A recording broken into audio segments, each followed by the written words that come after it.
Hi friends, welcome back to my channel Akira Nandan vlogs. ఈరోజు vlog ఏంటంటే నిన్నైతే నైట్ పాల ప్యాకెట్స్ అయితే మా హస్బెండ్ తెచ్చారు ఫ్రెండ్స్. ఇంకా పాల ప్యాకెట్ అయితే పాలు అయితే విరిగిపోయినాయి. దాంతో కలాకాని అయితే చేయబోతున్నాను. విరిగిన పాలు స్టవ్ మీద పెట్టి ఒక లెమన్ అయితే ఒక చెక్క అయితే పిండుతున్నా. ఎందుకు పిండుతున్నానంటే ఇంకా పాలు విరగకపోతే ఇంకా ఆ లెమన్ పిండడం వల్ల ఇంకా విరుగుతాయని ఇంకా పిండుతున్నాను.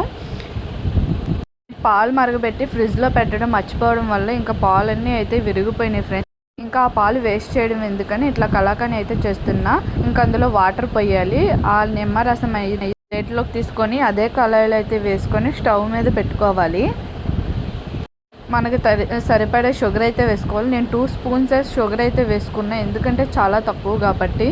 ఇంకా మా అబ్బాయికి అయితే స్వీట్స్ అయితే చాలా ఇష్టము. ఇంకా పాలు అయితే ఇంకా ఎందుకు పడేయడం అని ఇంకా అది కలాకాని అయితే చేస్తాను. కొంచెం వచ్చినా కానీ సూపర్ టేస్టీగా అయితే వచ్చింది ఫ్రెండ్స్.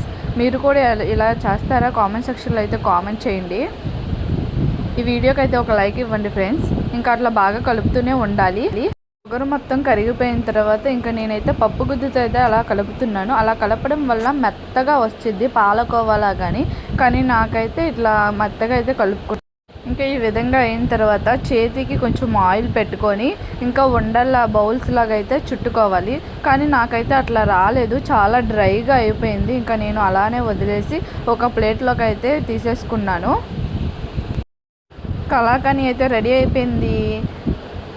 మీలో కూడా ఇలా ఎంతమంది చేస్తారో నాకు కామెంట్ సెక్షన్లో అయితే కామెంట్ చేయండి.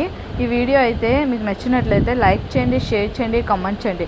నా ఛానల్ని మీలో ఎవరైతే సబ్స్క్రైబ్ చేయలేదు ఇప్పుడే సబ్స్క్రైబ్ చేయండి. Boy friend.